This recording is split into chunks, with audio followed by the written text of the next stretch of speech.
Bonjour chers fidèles téléspectateurs de l'émission Thème d'actualité, bienvenue dans ce nouvel numéro.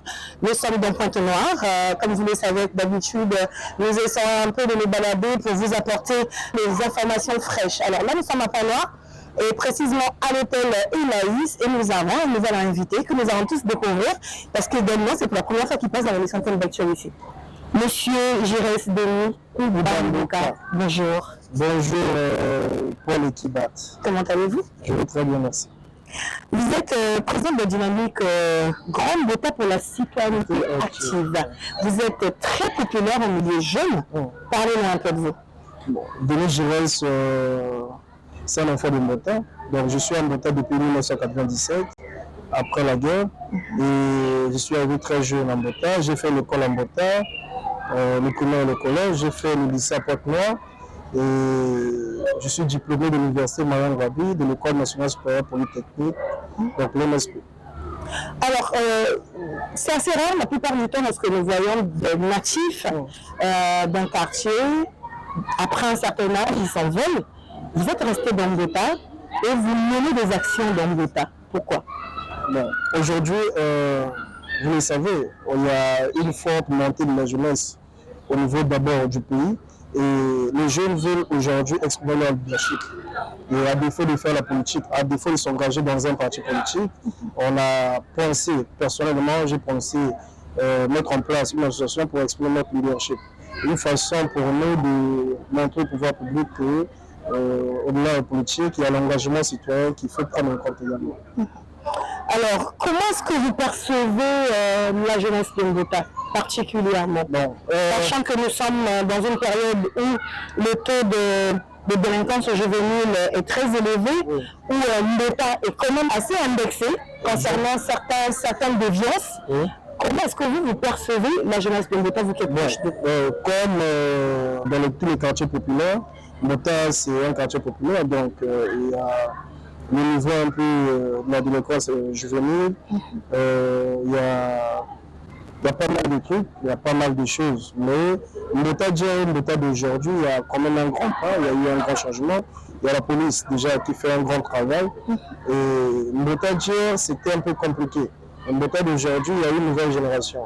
Il y a cette génération consciente, cette génération qui s'inspire un peu des vieux. Je pense que ça va. Comment est-ce que vous avez commencé avec cette aventure d'être proche de la population, proche des jeunes? Expliquez-nous un peu.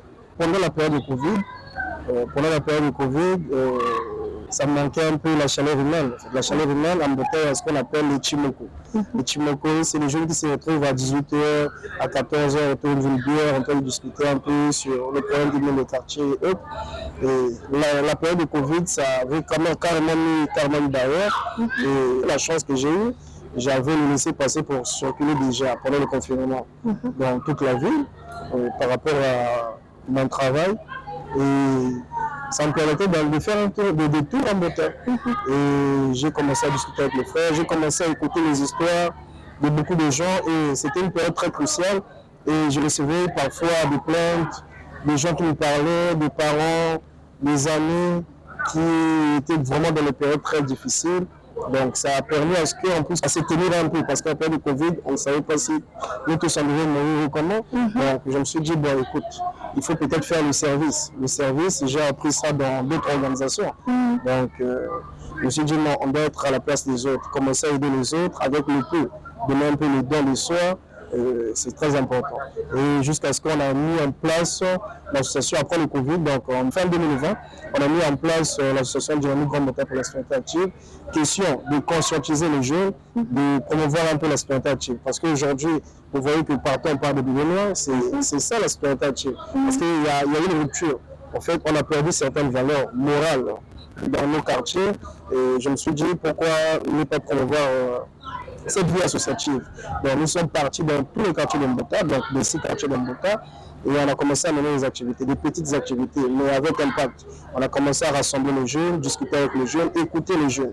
Aujourd'hui, il faut noter qu'il y a quand même une rupture entre nos représentants et la jeunesse. Et c'est difficile aujourd'hui de voir un élu dans un quartier discuter avec les jeunes. Il y a trop de protocoles et nous, on a brisé ces protocoles. Nous ne sommes pas des élus, nous sommes des jeunes engagés. On a pensé à aller vers ces jeunes-là, écouter ces jeunes, écouter leurs histoires, écouter un peu leur misère et autres. Et même si nous ne sommes pas le gouvernement pour aider tous les jeunes et commencer à faire le minimum. Commencer à faire le minimum. En fait, on a essayé de faire un peu être l'intermédiaire entre les dirigeants et la population. Nous allons parler à cœur ouvert. Ça permet à beaucoup de personnes qui nous suivent, qui se posent des questions vous concernant, de vous découvrir. Peut-être que d'habitude, c'est vrai, que j'ai déjà eu à voir quelques émissions comme ça en passant il y a quelques années. Mais nous allons parler de M. Jérès Denis Koubambouka. Monsieur Denis Jérès Koubambouka n'est pas aux affaires. Bien sûr. Il n'est pas non plus politique. Bien sûr. Mais comment est-ce que monsieur Denis Jérès Koubambouka fait pour venir en aide à tous ces jeunes qui viennent vers lui tout confiants? L'avantage que j'ai eu, j'ai fait les cours dans le mécanisme. Donc, dans l'UNESCO, on nous a appris de servir les autres. Servir, on n'a pas forcément besoin d'avoir beaucoup d'argent. En fait, pour certains, ils pensent qu'on a des milliards, on a des millions, je ne sais pas. Non. Mais le fait de donner un peu de soi, je pense qu'il y a plus d'impact. Parce que nous, on donne avec le cœur. On n'aide pas les jeunes en donnant des millions et autres. Je vais vous donner un exemple, par exemple. La personne qui va me voir parce que son enfant doit avoir quelque chose pour inscrire son enfant pour faire le bac. Si je lui donne 3 billets de 10 000 et demain, son enfant est satisfait au bac, je pense que l'impact est différent que la personne qui va donner des millions aujourd'hui. Nous sommes au fait en contact permanent avec la jeunesse. Donc, il y a des petites choses qu'on arrive à régler selon nos moyens de bord. Monsieur Denis, il n'y a pas quelqu'un qui l'alimente. On n'a pas de politique derrière nous. On mène nos activités suivant nos moyens. Vous allez voir qu'il y a quand même des périodes de stand-by où on ne fait pas d'activité parce qu'on s'est dit qu'on n'a pas encore de moyens. On se prépare pour faire une grande activité. Et voilà un peu. Alors, faisons un peu le bilan de votre année 2023. Vous avez mené beaucoup d'activités. J'ai vu l'opération Sakodo, j'ai vu l'opération que vous avez menée pendant la Noël, avec les étudiants brillants. J'ai vu beaucoup d'activités. Parlez-moi un peu. Ce n'est pas juste pour l'année 2023. On a mis en place depuis l'année 2022 beaucoup de programmes. On veut promouvoir la solidarité active. Mais pour promouvoir la solidarité active, il faut commencer par la basse classe, c'est-à-dire les enfants qui sont à l'école primaire et au collège. À Mbota, c'est un grand quartier, là où tu as un CG et une école primaire. Je me dis, les enfants qui sont brillants dans les écoles publiques, parfois ils ne participent pas aux éliminations. Parfois ils ne sont pas couronnés. Même au-delà de l'école, même à la maison, c'est des enfants parfois qui sont des familles, des foyers monoparentales. Et même quand tu es premier, mais personne ne te donne un cadeau. Parce que moi-même, je sors de là. J'étais très brillant également à l'école primaire de Mbota, mais je n'avais pas de cadeau. Je me suis dit, mais pourquoi pas essayer de motiver ces élèves-là? Donc, on a mis en place des programmes. On a un programme pour la période scolaire, c'est-à-dire les meilleurs élèves. On donne, c'est une petite bourse. On donne le sac à dos, on donne les cahiers. Pour la période des fêtes, on essaie de donner les jouets. Question de redonner un peu le sourire aux enfants. Avez-vous des ambitions politiques? Bien sûr, M. Denis a des ambitions politiques. Depuis 2022, on a montré notre ambition, en fait. En fait, le but, au départ, c'est un engagement citoyen. On veut le changement de notre quartier. On veut le changement carrément du Grand Mbota. Mais pour changer le Grand Mbota, il faut être politique. Parce que nous ne sommes pas les décideurs. On peut mener les activités, mais jusqu'à quand? Il faut que les représentants du pays, c'est-à-dire les dirigeants du pays, puissent écouter les plaidoyers des enfants de Mbota, les histoires racontées par la population. Donc, on s'est dit qu'il faut mener un combat politique. En 2022, on avait mis en place une liste de 14 membres pour les élections au niveau du conseil municipal. Malheureusement, on n'a pas eu de sièges et c'est donc une partie remise. En, en 2027, on ne parlera pas de Mbota sans nous. Vous êtes sûr? Bien sûr. Pour vous, c'est à quel âge est-ce qu'on est considéré comme étant jeune? Car nous sommes en pleine année 2024, année décrétée année de la jeunesse par le président de la République. Le président de la République d'abord, il fut un président de l'Union africaine. Donc, suivant la charte de l'Union africaine, la jeunesse est de 18 à 35 ans. 18 à 35 ans. Bien sûr. Ok, puis nous avons tous suivi ce qui s'est passé au lycée 5 février il y a quelques jours, quelques semaines.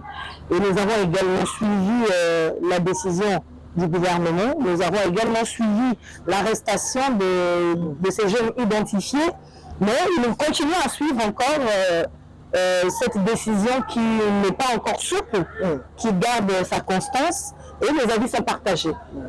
Certains disent que c'est un peu trop sévère, parce que dans le lot, il y a des innocents, et ce sont ces innocents qui risquent de payer. Certains disent qu'il faut encore frapper, plus que ça. Certainement qu'il y a des avis partagés. Vous êtes proche des jeunes, vous les côtoyez tous, que ce soit ces jeunes qui sont déviés des valeurs, ou encore ces jeunes qui sont constants dans les valeurs.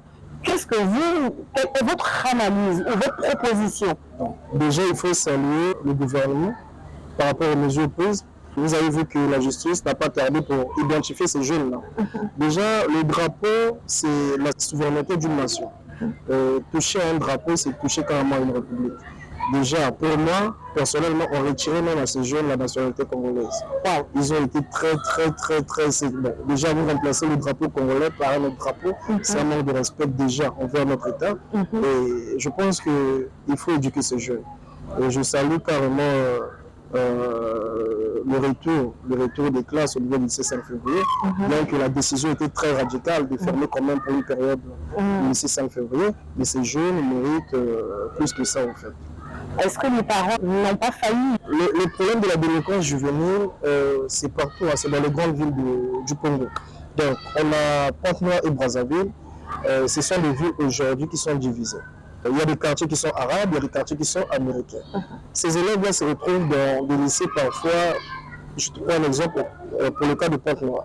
Vous allez remarquer dans chaque établissement, dans chaque lycée de Pointe-Noire, le lycée public, il y a toujours la police entre 12h et 14h. Depuis un moment, ils ont pensé mettre en place un traitement curatif, mais il faut parfois prévenir. Donc, ces élèves, parfois, je te prends le cas de Pointe-Noire, il y a Ngoyo, par exemple, qui est quartier arabe, tu as Mbota qui est un quartier américain. Le travail à faire aujourd'hui, c'est de valoriser d'abord le travail du quartier. C'est de faire en sorte que Ngoyo ou bien Mbota ne soient plus des quartiers arabes ou bien américains, que le centre-ville ne soit plus un quartier américain ou arabe, que Puiko ne soit plus un quartier américain. Donc c'est ça le combat. Le combat, c'est parce que d'un côté, on a un système éducatif qui a failli, on a le gouvernement, on va dire, qui a quand même failli par rapport au programme. Qu'est-ce qu'on apprend aux élèves aujourd'hui, à part les mathématiques, le français, les bonnes bases, les valeurs de la République. Le droit civique. Parce que quelqu'un qui est un terminal qui remplace un drapeau, par un drapeau spécial, c'est un manque de respect envers la République et envers son président. Donc je me dis que le programme éducatif, c'est un programme à refaire, à revoir même. Parce que, prenez le cas, à l'époque, il y avait carrément des cours, on faisait la scolarité active, on faisait l'instruction civique. Et ces cours-là n'existent plus dans le programme scolaire. Après l'éducation, le travail du chef de quartier n'est pas valorisé, moi je pense. Il faut une décentralisation effective. La décentralisation effective, ce n'est pas juste une décentralisation qu'on va se limiter au niveau des mairies, au niveau des communes. Il faut aller vers les quartiers.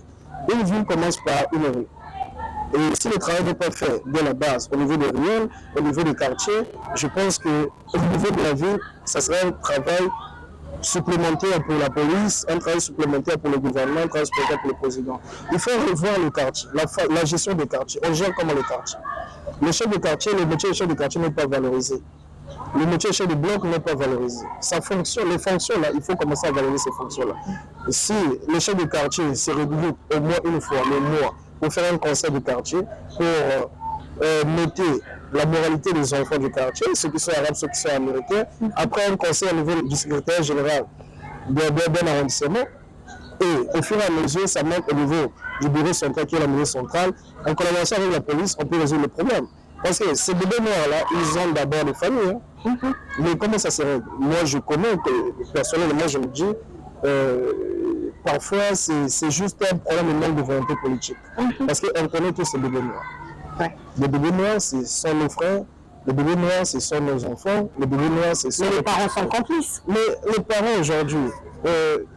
les parents, les grands frères du quartier, les oncles du quartier sont tous complices. Un jour en retard, on m'appelle, on m'informe qu'on a tué un petit. Le petit, je le voyais tous les jours. un petit rapport, mais on m'a appris que le petit était bébé noir. Je n'ai pas cru. Et sa maman était surprise. Puisque la police, c'est la population qui... le petit a été tué par la justice populaire au niveau de Mawata. Et quand sa maman essayait de chercher un peu dans sa chambre, la maman a retrouvé la machette, beaucoup de sang.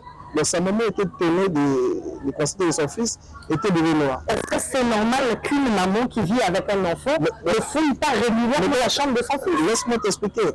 On a des familles, des foyers qui sont monoparentales. La maman doit sortir à 5 heures pour aller au marché de rue ou bien grand marché. Excusez-moi. Donc c'est un problème social. La délinquance au niveau du Congo, c'est un problème social. Ça touche, en fait, les responsabilités sont partagées. Il y a la famille, il y a le quartier, il y a même l'église. Parce qu'à l'époque, l'église catholique ou bien d'autres églises faisaient quand même le travail. Il y avait les scouts, ça permettait aux jeunes, ça permettait d'éduquer ces jeunes-là. Dans les quartiers populaires, moi j'ai grandi, j'ai pas une note depuis 97. Vous avez vu? Mais j'ai jamais tué quelqu'un pour avoir de l'argent. J'ai jamais bravé quelqu'un. C'est parce que j'ai reçu l'éducation au-delà de la maison, au-delà du toit familial. Il y a eu l'église, il y a le quartier. On a grandi dans le quartier, le temps que j'ai grandi. Il y avait des histoires, il y avait des gens qui vous éduquaient dans la rue. Mais aujourd'hui, ce n'est plus le cas. Il faut noter qu'il y a quand même un taux de chômage élevé dans le pays. Et même les femmes doivent s'élever avec force pour aller chercher de l'argent. Exact. Donc, tu as une maman qui doit sortir à 5 heures. Elle a peut-être un enfant qui a 18 ans. Elle sort à 5 heures pour aller chercher d'abord au marché de rue, acheter un peu les divers pour aller revendre dans les petits marchés de Manu. Où elle doit finir à 16h, 17h. Elle doit faire le marché pour préparer. Puisque le papa est démissionnaire. La maman là n'a plus le contrôle de son foyer. Puisqu'elle joue des rôles. Elle est maman et papa. Elle n'a plus le contrôle. Donc les enfants là sont délaissés. Qui contrôle ces enfants là? Vous voyez? Qui contrôle ces enfants là? Quand elle revient, elle est fatiguée, elle doit faire à manger pour donner à ces enfants là. Elle ne contrôle même pas le coût, elle ne contrôle même pas qui a fait quoi. Donc chacun survit. Enfin l'enfant peut dire à sa maman, non, moi je suis parti sur le match. Mais l'enfant est parti faire les opérations. Bien sûr. Vous voyez? Donc il y a le chômage qui impacte, qui influence. Donc il y a le facteur chômage, il y a l'éducation, il y a la scolarité, il y a des associations qui ne font plus leur travail. Vous voyez? Et après il y a des médias aussi. Est-ce que les médias aussi jouent vraiment encore leur rôle? Parce que le rôle des médias aussi c'est de conscientiser les jeunes. Qu'est-ce que les jeunes aujourd'hui voient au niveau de la télé? Vous voyez? Parce que qu'est-ce qui est exposé aujourd'hui? Le luxe. Chacun veut à tout prix avoir... Il y a certains sujets qui deviennent sensibles. Certaines personnes n'ont pas le courage. Exactement. Donc les bébés noirs, on connaît les bébés noirs. Si on dit qu'on ne connaît pas les bébés noirs, moi je vais t'expliquer la cartographie carrément de points noirs au niveau des bébés noirs. Ngolo, c'est un arrondissement qui est arabe. Et tu prends les fonds de Tchétché jusqu'à Mboka, jusqu'à Koukou, c'est américain. Les Makayabi, c'est des quartiers américains. Ça vous arrive des fois de les rencontrer, d'essayer de les conscientiser? Les bébés noirs, on les rencontre tous les jours. On les rencontre tous les jours. Au centre-ville de Pointe-Noire, je suis très proche déjà avec ces jeunes-là. Quand on va sortir, vous allez remarquer qu'il y aura un monde de fou déjà qui m'attend. Vous voyez? C'est des jeunes, en fait, les gens sont parfois étonnés des bébés noirs. Ils ne sont pas loin de nous, les bébés noirs. Parce que le chef du quartier, aujourd'hui, qu'est-ce qu'il fait? Il peut identifier un bébé noir. Il va dénoncer un bébé noir. Si on mettait en place des conseils de quartier, où le chef du quartier faisait un rapport moral des enfants du quartier, avec un budget, le chef du quartier appelait les parents pour dire, bon, l'enfant X a des comportements déviants, l'enfant Y avait des comportements pas bien. Je pense que je dois faire un rapport au niveau de la police, de la police AGC. Et nos quartiers également, d'autres facteurs, c'est l'enclavement des quartiers. Après moi, Mbota, c'est 6 grands quartiers avec une seule route. C'est vrai. Est-ce que la police peut bien faire son travail? Même avec la volonté du général Okiba ou bien de faire son travail. Vous voyez, imaginez que dans le tout Mbota, il n'y a qu'une seule route. Le quartier est enclavé. Et pour bien faire le travail, le désenclavement des quartiers également. Et il faut développer des commissariats dans les quartiers. Et ça, c'est un traitement curatif. Mais pour prévenir, je pense qu'il faut revoir un peu l'éducation nationale, revoir le programme scolaire, valoriser, promouvoir un peu la vie associative dans le quartier. L'église catholique, si l'église aussi peut, l'église catholique, les églises évangéliques peuvent aussi aider l'État en mettant en place des séminaires pour conscientiser les jeunes. À l'époque, il y avait des scouts. C'est des associations qui permettaient à ce que, de gagner un peu en temps, de gagner un peu en morale au niveau de l'éducation des jeunes. Après, il y a l'école aussi, la gestion d'école. Je pense qu'on a quand même failli concernant la gestion des écoles. Oui, énormément. Qui est directeur aujourd'hui d'une école? Qui est proviseur de l'école? Parce qu'il y a le management également, il faut prendre en compte. Dans les établissements, celui qui est directeur, c'est celui qui était professeur de maths, professeur de physique. Parfois, il n'a pas certains cours. Qui est surveillant en général? Est-ce que celui qui était professeur de mathématiques ou bien de français, il a 60 ans d'âge ou bien il a 50 ans d'âge? Est-ce qu'il peut calmer cette jeunesse-là? Donc, il faut revoir un peu le management au niveau des écoles. Ça ne sert pas de mettre la police, mais on peut mettre en place des hommes avec un bon leadership, un bon management pour gérer ces élèves. Un système éducatif. Un bon système éducatif. Donc, même la gestion d'école pose problème. On a besoin de gens pour diriger cette masse-là. C'est-à-dire des gens capables pour influencer ces élèves-là. Ces gens-là, ils sont au Congo. Ils sont au Congo. Il faut juste trouver, faire de l'œuvre qui veut être surgé d'une école. Il doit être capable de bonnes compétences. À l'époque, le proviseur, le surveillant, c'est celui qu'on craignait, on ne veut pas. Bien sûr. Il y aura un jour avant même qu'il n'a pas insurgé. Année de la jeunesse, nous sommes en 2024, nous sommes le deuxième mois, le turnover, le troisième mois déjà de cette année, de l'année de la jeunesse. Et nous espérons que dans les mois qui viennent, les choses vont bouger. Quels sont les axes prioritaires où on devait déjà attaquer, c'est-à-dire si vous avez des propositions à faire, les axes prioritaires où les jeunes, on peut déjà les prendre pour essayer un peu de sortir de certaines déviances et les aider? Déjà, je salue cette décision du président de la République. Je pense que c'est une bonne décision de décréter déjà l'année 2024 comme année de la jeunesse. On pense que les jeunes, parfois, sont des jeunes. L'année de la jeunesse, il faut chercher à valoriser la jeunesse. La jeunesse congolaise aujourd'hui veut exprimer son leadership. Le gouvernement, le président de la République doit savoir que la jeunesse veut exprimer carrément son leadership. Mais pour que la jeunesse puisse exprimer son leadership, ça commence même dans les quartiers. Si les jeunes ne sont pas valorisés, imaginez dans toute la ville de Pointe-Noire, vous allez retrouver même pas 2 jeunes, même pas 3 jeunes maires, qui ont moins de 35 ans. Vous voyez, toute la ville de Pointe-Noire, il n'y a pas 3 jeunes maires qui ont 35 ans. Mais c'est des jeunes qui ont des compétences, ils ont étudié au Congo ou ailleurs. Vous voyez, déjà ça c'est un point déjà. Deuxièmement, il faut, pour l'année de la jeunesse, on doit promouvoir pour le travail. J'ai vu que pour le gouvernement, ils doivent créer 100 000 emplois. Mais on connaît tout ça, les conditions de Pointe-Noire, pour trouver l'emploi à Pointe-Noire. Les emplois de Pointe-Noire, ce sont les emplois indirects. C'est difficile aujourd'hui de trouver un emploi direct, un CDI à Pointe-Noire. Donc, dire qu'on va créer 100 000 emplois, c'est bien. Mais après, il y a la faisabilité, il faut voir. Le gouvernement, avec une bonne volonté politique, peut mettre la pression aux multinationales de recruter ces jeunes. Vous voyez, il y a des entreprises, il y a des multinationales qui ne recrutent pas au Congo. Ça fait depuis 2020, à Pointe-Noire. Il faut des travaux. Il y a des travaux pétroliers partout de gauche à droite. Mais ces jeunes-là ne bénéficient pas, ils sont dans les sous-traitants. Moi qui vous parle, j'ai été traité dans un sous-traitant seulement 3 à 4 ans. Vous voyez. Donc, au-delà de l'emploi des jeunes, au-delà de valoriser, de promouvoir un peu la politique des jeunes, parce que les jeunes également, ils ont besoin des jeunes pour leur écouter. Mais il faut promouvoir également la vie associative, promouvoir les bonnes valeurs de la République auprès des jeunes. Il faut créer de vrais ambassadeurs de la jeunesse. C'est-à-dire des vrais ambassadeurs de la jeunesse, des jeunes qui sont capables de parler à d'autres jeunes, des jeunes qui sont capables de maîtriser d'autres jeunes. C'est ça le problème. Donc, je pense que les axes sont bien définis. Donc, à l'emploi des jeunes, les jeunes ne travaillent pas, les jeunes sont chômeurs. Il y a la vie associative qu'il faut promouvoir. Il y a la valorisation des jeunes en leadership. Et si on a moins 2 ou 3 jeunes dans le gouvernement, ça va donner de l'espoir. Nous parlons de vrais jeunes, hein, mais pas seulement ceux qui viennent aussi en pensant s'enrichir rapidement. Les vrais jeunes aujourd'hui, c'est quoi? Je vais prendre un exemple. Si on prenait un jeune qui est né en Paka par exemple, ou bien en Mbota, est-ce qu'il peut avoir l'espoir que demain il sera membre du gouvernement dans le contexte actuel? Non. Parce qu'on voit, il y a une promotion des enfants de nos dirigeants. Je ne suis pas contre, mais les enfants du bas peuple. Donc, les enfants du bas peuple ne seront jamais au sommet.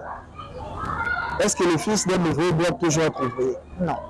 Donc, c'est ça le travail de compétences. Donc, s'il y a des compétences, le gouvernement doit promouvoir. Bien sûr. Ça va donner de l'espoir à d'autres jeunes. Qu'est-ce qu'on voit aujourd'hui? Les jeunes qui sont poussés au niveau national, c'est des fils à papa. Excusez-moi, mais les enfants du bas peuple, est-ce que le bas peuple ne mérite pas de dirigeants? Est-ce que le bas peuple ne mérite pas de leaders? Oui. Même à l'époque du roi Hérode, il y a eu un leader qui est né quelque part. Seront-ils toujours de l'Ardin? Bien sûr. Donc, il faut qu'on puisse promouvoir. Dans tous les coins du pays, on a toujours un leader. Mais parfois, sa maman veut le manioc. Parfois, sa maman n'a pas le même moyen que la maman de X ou de Y. Mais si le président décidait demain de nommer ces jeunes-là, de promouvoir ces jeunes-là, de mettre ces jeunes-là en lumière, je pense que ça va donner de l'espoir au bas peuple. Parce que le problème aujourd'hui, c'est le bas peuple. Le bas peuple, on est vraiment nombreux. Il y a plus de pauvres que de riches au Congo. Bien sûr. Si un jour on prenait un enfant de Moussala qui devenait ministre, je pense que c'est un bon témoignage, même à l'église. Un très bon témoignage. Même à l'église, c'est un bon témoignage. Mais ce qu'on voit aujourd'hui, il y a un manque de volonté en fait. Il y a un manque de volonté. Il y a un manque de volonté déjà au niveau de nos dirigeants de promouvoir un peu cette jeunesse. La jeunesse qui travaille, il y en a. Je connais des vrais jeunes dans tous les coins du Congo. Je discute avec beaucoup de jeunes, ceux qui sont au gouvernement, c'est-à-dire ceux qui sont dans les partis politiques, ceux qui sont dans la société civile, ceux qui militent comme moi dans les associations. Ils sont, mais ils n'ont pas d'opportunité. Donc aujourd'hui, il faut que le gouvernement, donc le président arrive à briser un peu les barrières. S'il arrive à nommer un jeune de Makochi Poko, ça va donner de l'espoir à toute la jeunesse du Congo.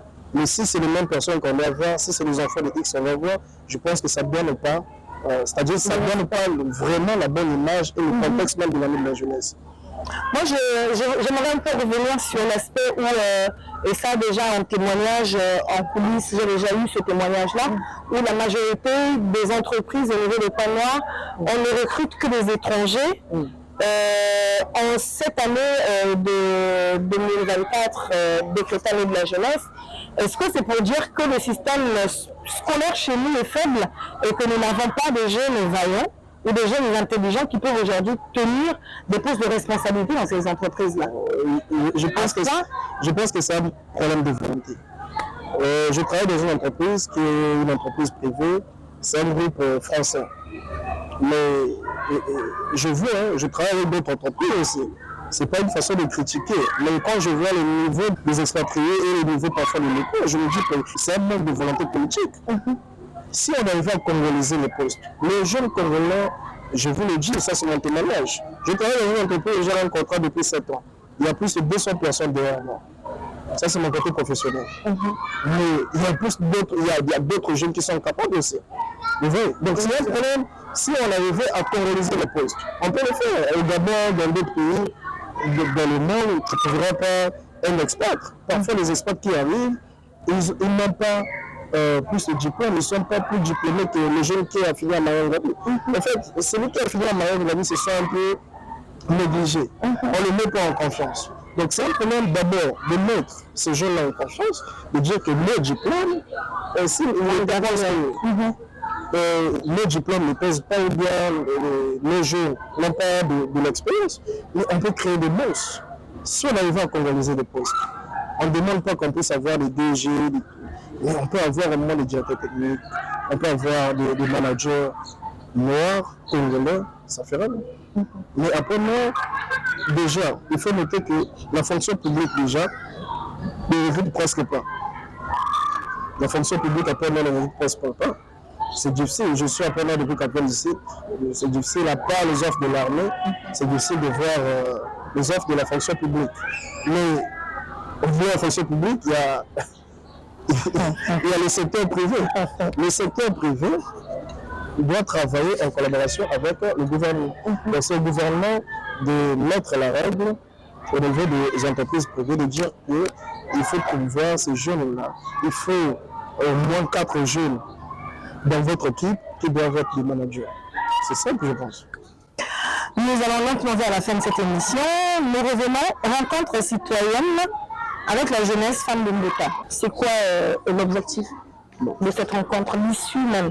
Déjà, l'année 2024 a été décrétée l'année de la jeunesse par le président de la République, chef de l'État.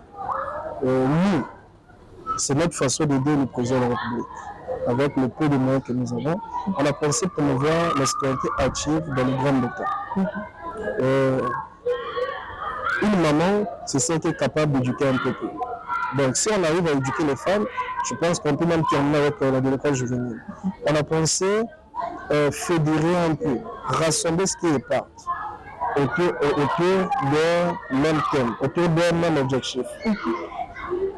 On a invité plus de 500 femmes, plus de 500 jeunes femmes, qui ont l'âge entre 18 et 35 ans.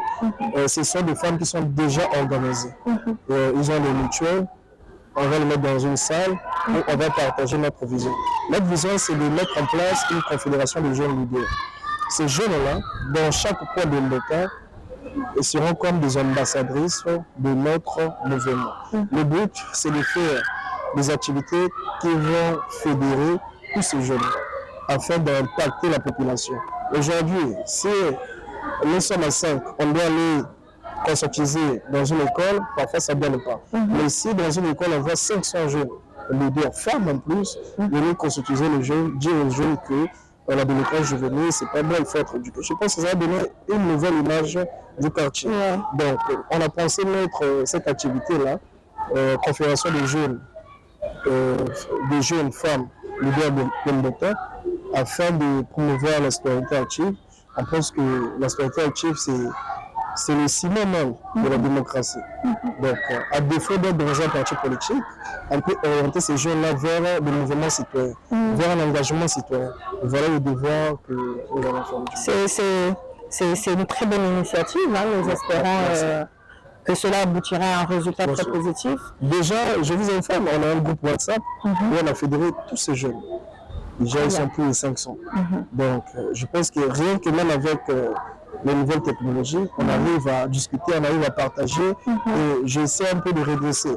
C'est-à-dire, on arrive à responsabiliser d'ailleurs ces femmes-là. Nous, on n'est pas président d'une confédération comme nous sommes là pour orienter afin qu'on puisse commencer à mener des activités qui auront de l'impact dans notre quartier, des vraies activités.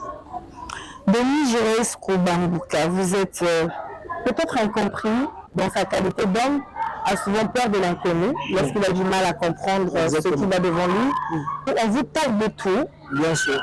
De sorcier. Bien sûr. De celui qui a un grand BA chez lui, qui lui sort tout ce dont il a besoin comme argent.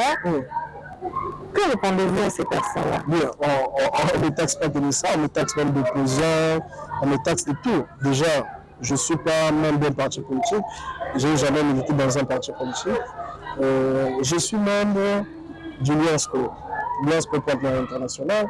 Dans nos familles, c'est devenu normal qu'un pauvre doit rester un pauvre. Que l'enfant d'un ouvrier doit rester un enfant d'un ouvrier. Quand l'enfant d'un ouvrier essaie de devenir au moins manager, les gens cherchent à étouffer. Pour les polémiques, je pense que je ne réagis pas souvent aux polémiques des gens. Il y a eu beaucoup de choses qui sont passées dans la vie. Je suis resté zen. Et à ces personnes-là, je pense que c'est un problème d'éducation juste. Un problème d'éducation, s'ils pouvaient un peu côtoyer ces organisations-là. Moi, j'ai été éduqué par ces organisations.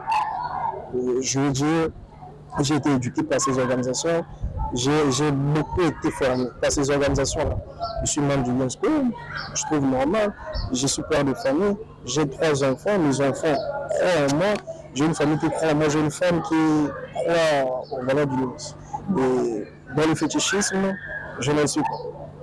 Je ne le suis pas, c'est comme ça. Même, je ne le suis pas. Alors, 2024, quels sont vos espoirs? Notre vrai combat, c'est arrivé en 2027. L'objectif, c'est d'arriver en 2027 pour prendre Mbota. C'est-à-dire, on doit représenter Mbota au niveau de l'Assemblée nationale. Ça, on le dit, on n'a pas besoin de se cacher pour le dire. Donc, le combat que nous menons aujourd'hui, en 2024, déjà, l'année c'est une année qui a été décrétée parmi la jeunesse par le président de la République. Donc, le Dynamique Grand Botha, c'est une association de jeunes. Donc, le but, c'est d'accompagner aussi le chef de l'État dans sa vision que 2024 ne soit pas seulement une année de la jeunesse de Brazzaville ou bien année de la jeunesse de bourgeoise ou bien comment. On essaie d'animer un peu la jeunesse dans les quartiers. Donc, on a approuvé beaucoup d'activités, espérant avoir des moyens pour mettre en place ces activités-là. Sinon, on va commencer déjà avec ça. Ça sera notre première activité avec la confédération que nous allons créer avec les femmes. Nous allons créer encore une confédération avec des jeunes maintenant, des jeunes garçons. Et on va mettre en place également plusieurs projets culturels, des projets aussi sociaux, socio-économiques. Et c'est un peu de voir comment on peut booster un peu les jeunes. Et depuis le 1er janvier, on a mis en place un grand réseau avec des amis. On arrive un peu à aider les amis à trouver l'emploi au niveau du quartier. Donc, en fait, voilà ce qui fait un peu de la différence avec les autres. C'est notre façon de faire. On a un grand réseau de jeunes. C'est des jeunes qui sont cadres dans les entreprises privées. Et on a des jeunes aussi dans les quartiers qui sont demandeurs d'emploi. S'il y a une opportunité chez moi, c'est un jeune du quartier qu'on arrive à prendre. C'est très bien. Et de notre jeunesse ne crée pas de l'emploi. Mais on arrive à aider par rapport à notre réseau. Quelqu'un peut se retrouver, il a un emploi. Et derrière moi, par rapport à mes activités autres, les gens se retrouvent. C'est les pères de famille aussi qui se retrouvent. On arrive à créer des petites choses, mais avec valeur grandiose. C'est un plaisir de vous avoir sur ce podcast. Merci. J'espère que ce ne serait pas la dernière fois. Pas de problème. Merci de nous avoir suivis. Nous sommes à la fin de cette émission spéciale. Aujourd'hui, nous étions à la découverte de M. Denis Giresse Koubaluka.